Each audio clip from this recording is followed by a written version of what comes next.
Hello and welcome to another Wolftime gaming video. Today we're sticking with Star Wars Armada and I'm going to paint some Headhunters, which are some of the small ships you get in one of the expansion packs. You may have seen my X-Wing video and this is going to be very similar. Obviously we've updated the camera and things since then. But before we get started on that painting, as usual, let's get that kettle on.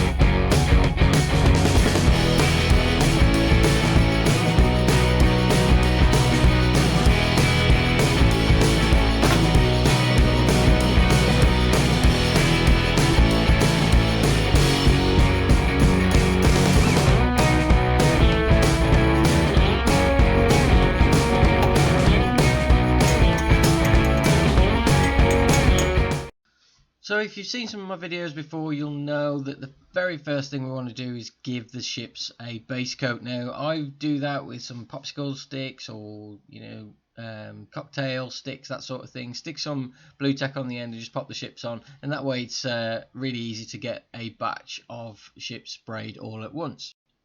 For these I've used Games Workshop's Grey Sea, and I've done that with all the mini ships that I'm painting at the moment. It's a really nice light base coat, and it's really thin, so it doesn't take any of the detail away, and you don't want that to happen when painting at this sort of a scale, because as you can see they are very small.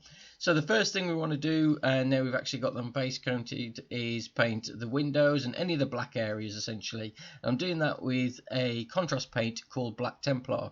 Now if you've seen any of my other videos, you'll know this is the very first step in the majority of the ship painting videos that I do. Every time I want to try and get this black out the way, and essentially that's the cockpit in this instance and the front of the 4 engines just on the Headhunter there. And it gives you like a really nice base to start with, really, and you can tell what to do next. So now I've popped the 2 ships into the stand, as you can see here, which is the normal stand that you use on the tabletop, just so it's easier to handle and easier to paint. And I'm actually picking out the grey areas now with a paint called Contrast Basilicum Grey. And essentially I'm just picking out all those little details. I'm doing a grey stripe down the 1 squadron and not the other squadron. You'll see as we go through the video there's a few colour differences I'm going to do with the 2 squadrons of 3, but just pick out the engines and that sort of thing, and then it's on to actually colouring the squadron colours themselves.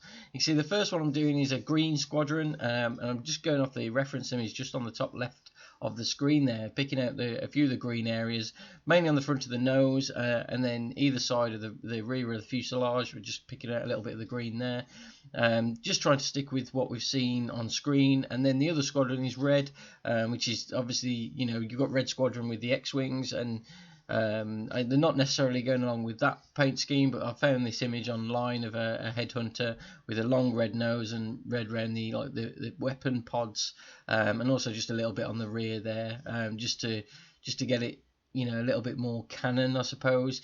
And then I'm giving the whole of the model a coat of Null Oil. Obviously wait for the squadron colours to dry first, and then just coat the whole thing in the Null Oil. And what Null Oil does is drop into the recesses, allows you to add shading essentially onto the model without any need to try and paint specific shades and things on there. It drops in itself, and also darkens the model down a little bit and makes it look a little bit worn, a little bit dirty, maybe a little bit like it's seen a battle or two. You usually see on these ships you've got like these black sort of streaks and things like that, and this sort of adds that, I suppose, and it makes it start to look more realistic, or at least in my mind it does anyway.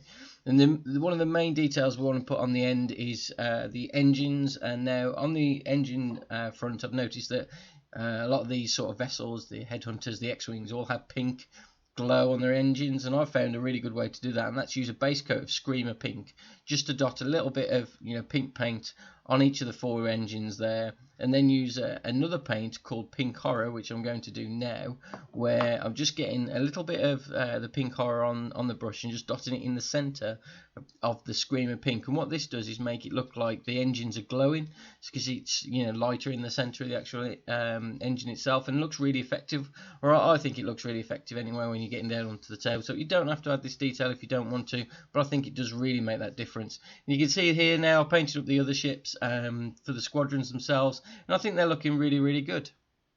I like the fact that you've got the two different colours of the squadrons. I am almost tempted to paint a few of the same colours now, because I'm starting to run out of colours to go with, essentially. And you don't have different colours for every single, you know, miniature you have on the table. You want it to sort of match. But I do like the fact that they're different. I think they're going to look really, really good in a battle on the tabletop very soon. Thanks for watching. Make sure you hit that subscribe button so you don't miss out on any of our future videos. Go and check out the channel now for more great content. There's loads of painting videos, including Games Workshop, Star Wars, and loads of fantasy settings such as Frostgrave and one of my favourites, Boars and Badgers. Otherwise, I'll see you in the next one.